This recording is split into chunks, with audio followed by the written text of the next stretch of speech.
Buenos días, buenas tardes o buenas noches, en dependencia a la hora en que usted pueda conectarse y unirse a nosotros nuevamente para continuar con nuestros estudios de la palabra de Dios.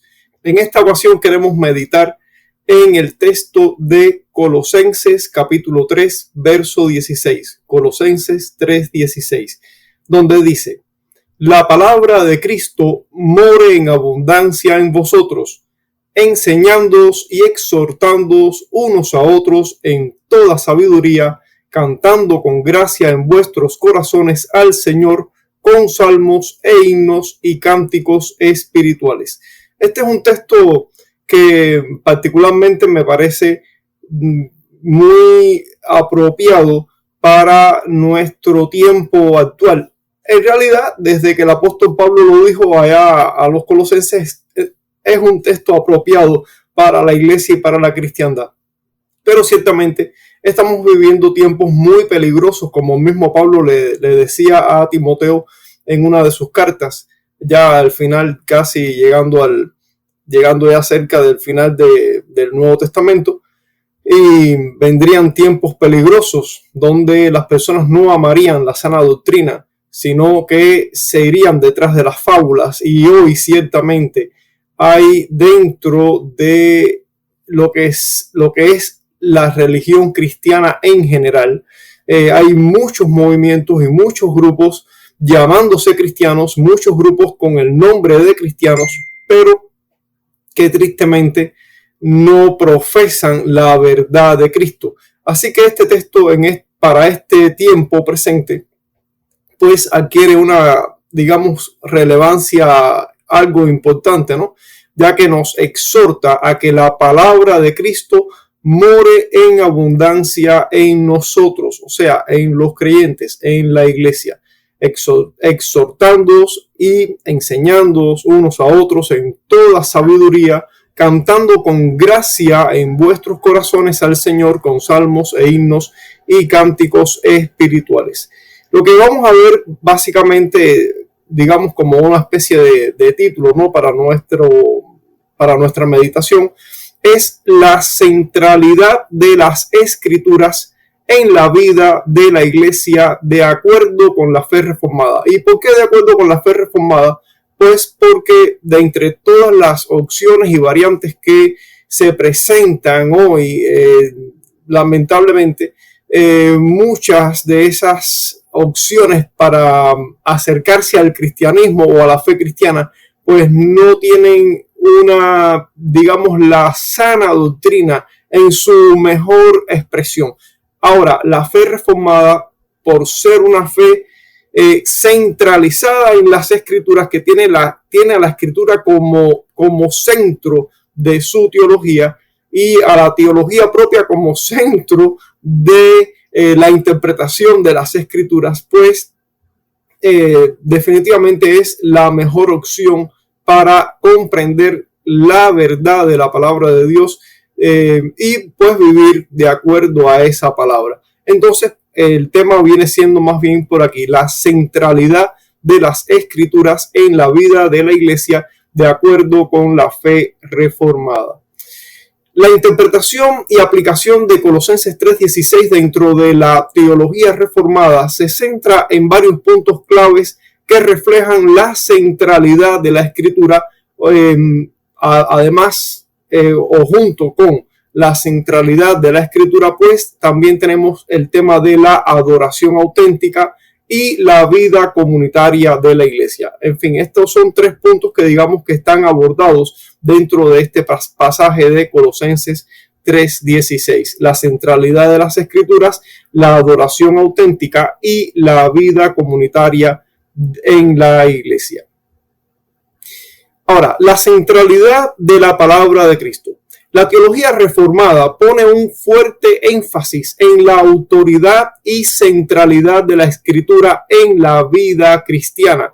El término la palabra de Cristo hace referencia a toda la revelación de Dios en las Escrituras, con un énfasis particular en el Evangelio y las enseñanzas de Jesús. Bien, entendamos que las enseñanzas de Jesús fueron también, digamos que, completadas con la revelación que el Espíritu de Dios le dio a los apóstoles después de la partida de Cristo. O sea, Cristo resucita, regresa al cielo, pero antes de regresar, Jesús le dice a sus discípulos que no los dejaría huérfanos, que les enviaría al Paracletos, al Consolador, al Espíritu Santo. Él seguiría enseñándoles todas las cosas que aún Cristo dijo que él tenía muchas cosas que enseñarles, pero que bueno, ya había llegado su momento, su hora había culminado, y enviaría al Espíritu para que el Espíritu les enseñara, les diera a conocer allí todas las demás cosas que aún faltaban a esa revelación para la culminación, ¿no? Ya de lo que sería el canon del Nuevo Testamento, del Nuevo Pacto, y así pues, pero bueno, sigue siendo las palabras o las enseñanzas de Cristo. El hecho de que los apóstoles hayan dado, ¿no?, el resto de las enseñanzas que vinieron a ellos por medio del Espíritu Santo, no significa que no sean enseñanzas de Cristo, porque son las enseñanzas de Cristo dadas a través del Espíritu a los apóstoles que tenían este ministerio fundacional, original, para que el cristianismo pues apareciera en el mundo en ese momento.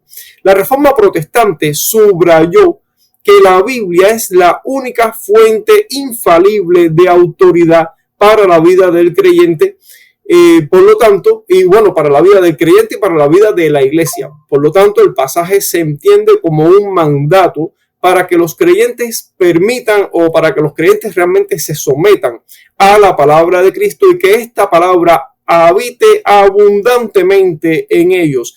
Es decir, no debemos conformarnos con un poquito de las enseñanzas del Señor o con las enseñanzas de la revelación de la palabra de Dios.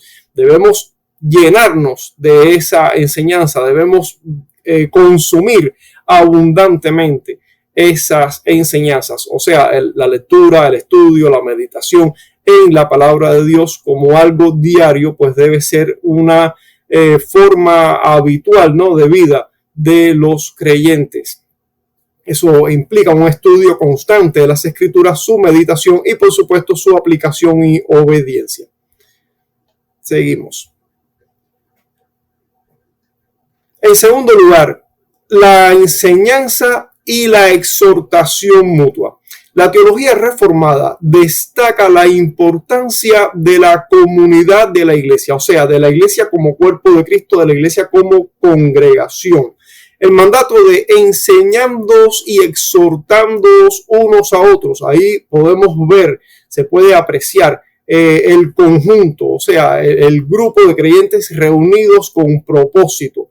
El mandato de enseñándoos y exhortándoos unos a otros refleja el principio de que los creyentes deben instruirse mutuamente en la doctrina y en la ética cristiana. Esto se lleva a cabo tanto de una manera formal como también informalmente en el contexto del culto y en la vida cotidiana, diaria de los creyentes.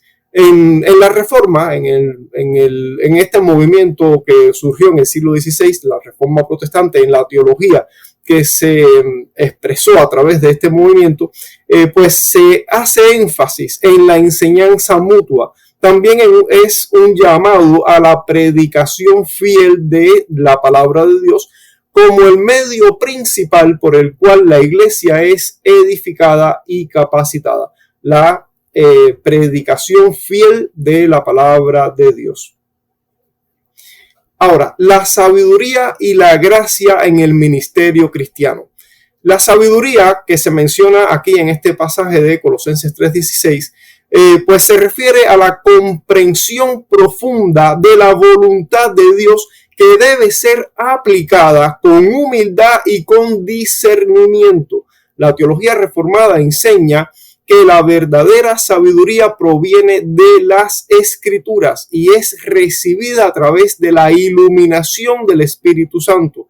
En este contexto, los creyentes no solo deben conocer la palabra, o sea, que la palabra habite en abundancia en ellos, no solo deben conocer la palabra, sino vivir de acuerdo con ella, actuando con una sabiduría que es práctica y piadosa a la vez. Además, la exhortación debe ser hecha con gracia, lo que implica que las interacciones dentro de la comunidad cristiana deben estar impregnadas de amor, de paciencia, de misericordia, o sea, que el fruto del Espíritu pues debe estar presente en esas interacciones constantes, continuas, y por supuesto que también en la disciplina, porque una de las marcas que demuestra que una iglesia es una verdadera iglesia es que también se aplica la disciplina cristiana. Otro aspecto es la importancia de la adoración congregacional, la importancia de la adoración congregacional. El pasaje también habla de la adoración a Dios a través o por el empleo también de la música. Según la teología reformada, la adoración debe ser centrada en Dios y en su palabra, y la música es un medio válido para expresar la gratitud y la alabanza a Dios. Los salmos, los himnos y los cánticos espirituales deben ser entendidos en este contexto como expresiones de adoración que son teológicamente ricas y centradas en Cristo. En la tradición reformada se da un lugar especial a la música que es fiel a las escrituras y las canciones y himnos que deben ser doctrinalmente correctos, evitando la frivolidad y la superficialidad. Esto es otro detalle que también afecta bastante a la cristiandad moderna. Hoy por hoy, y particularmente he sido testigo de esta situación en que mucho de la música que se emplea para la adoración es muchas veces una música trivial, una música con un mensaje o con una letra, con un contenido escritural que no es conforme a las escrituras en parte, y que en parte es como que también, por ejemplo, muchas veces se usa una especie de música como que romántica, que no tiene ningún sujeto definido y que lo mismo sirve para aplicárselo a Cristo como para aplicárselo al cónyuge de uno. O sea, si una persona que está casada pues podría aplicar esa canción lo mismo en un acto de adoración a Cristo, pero podría cantársela a su esposa o a su esposo indistintamente. Hoy por hoy en las iglesias está pasando esto, que se usa música que no tiene contenido escritural bíblico, que no tiene un contenido teológico y doctrinal correcto, y que muchas veces es superficial y frívolo. Entonces, pues eso es un problema. Realmente no debemos adorar a Dios de esa manera. Además, la Reforma Protestante promovió el uso de los salmos en la adoración pública. A menudo en la teología reformada se hace énfasis en la importancia de cantar los salmos, aunque también se valoran himnos que son fieles a la enseñanza bíblica. No estamos en contra del uso de cierta variedad musical, como dice el texto, salmos, himnos y cánticos espirituales. Ahora, por ejemplo, los exponentes de la salmodia exclusiva están en contra de que haya variedad musical. Nosotros no estamos en contra del uso de cierta variedad musical como lo hacen los exponentes de la salmodia exclusiva, o sea, un grupo de creyentes que solamente cantan los salmos, no cantan nada más. Bien, a ver, aclaramos que no es que estemos en contra de que hayan grupos que solo quieran cantar los salmos.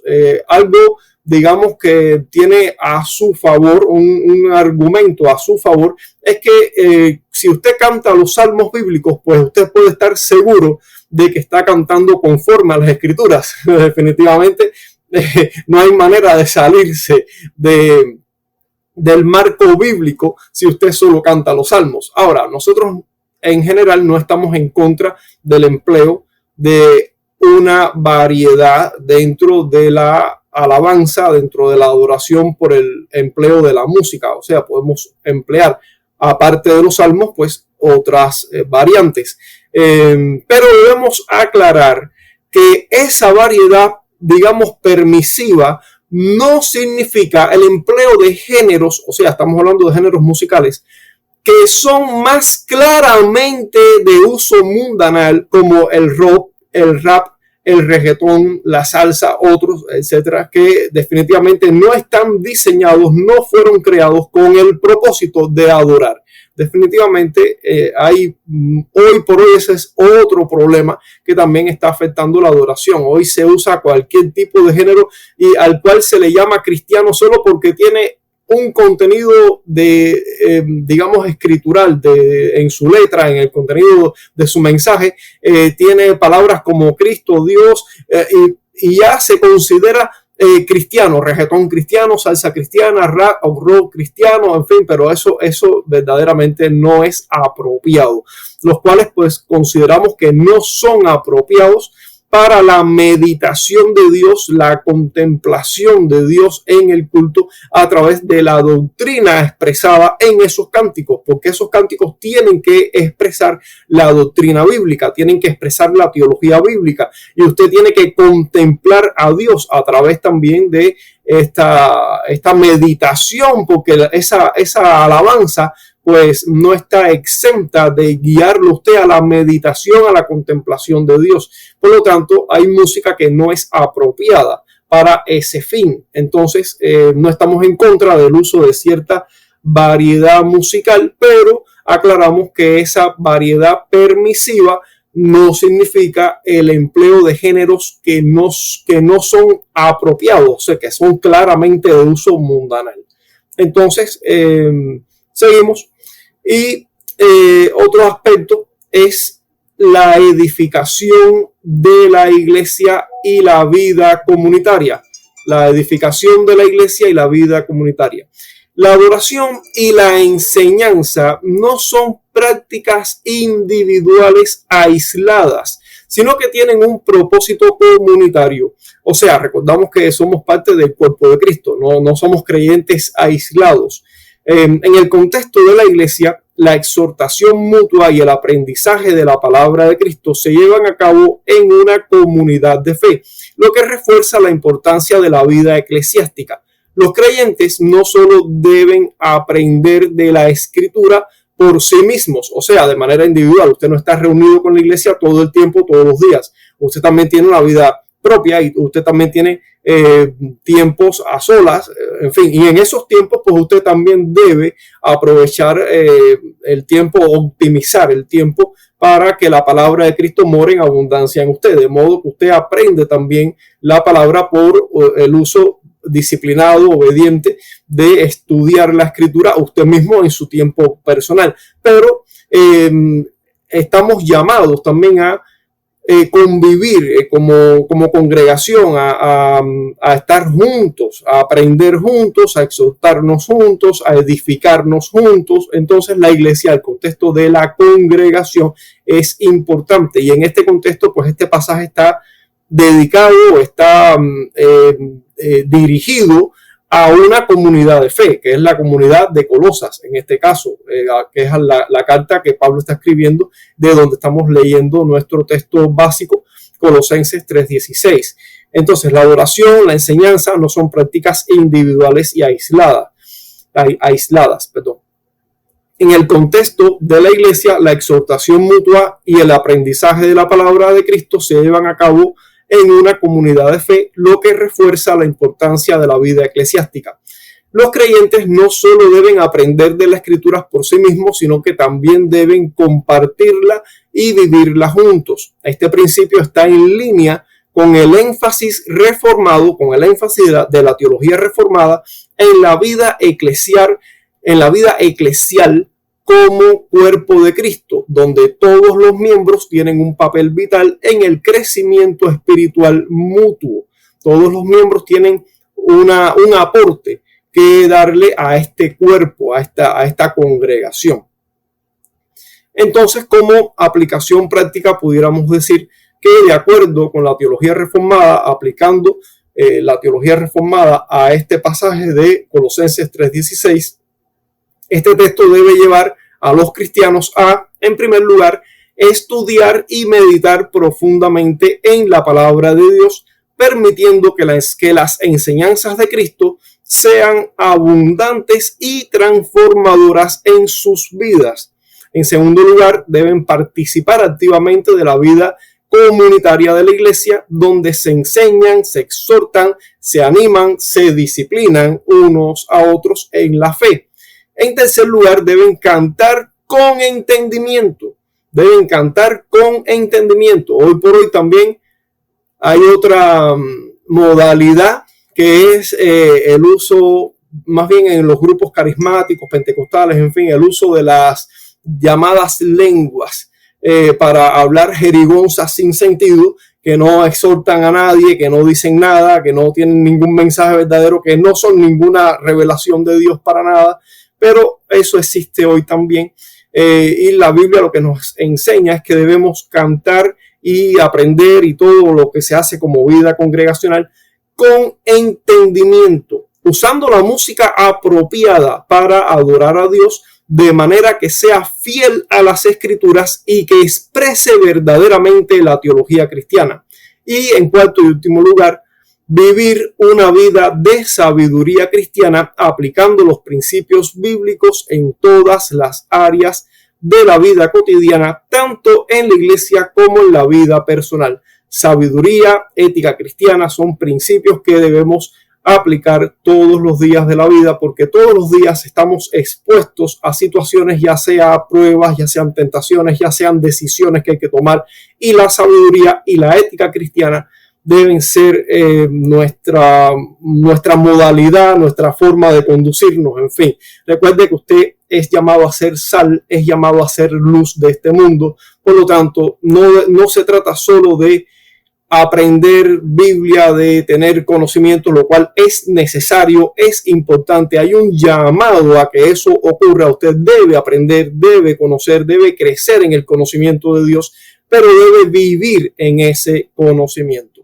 En resumen, el pasaje de Colosenses 3:16, a la luz de la teología reformada y, por supuesto, de la teología bíblica, resalta la importancia de la palabra de Cristo, la centralidad de esa palabra, la enseñanza mutua, la sabiduría cristiana y la adoración congregacional centrada en la palabra de Dios. Recordamos que para los reformadores del siglo XVI, la sola escritura era un pilar fundamental de su pensamiento. Es un llamado a la vida cristiana integrada, donde la doctrina y la práctica van de la mano en una comunidad de fe que busca glorificar a Dios. Dios les bendiga y nos vemos en un próximo audio. Bendiciones.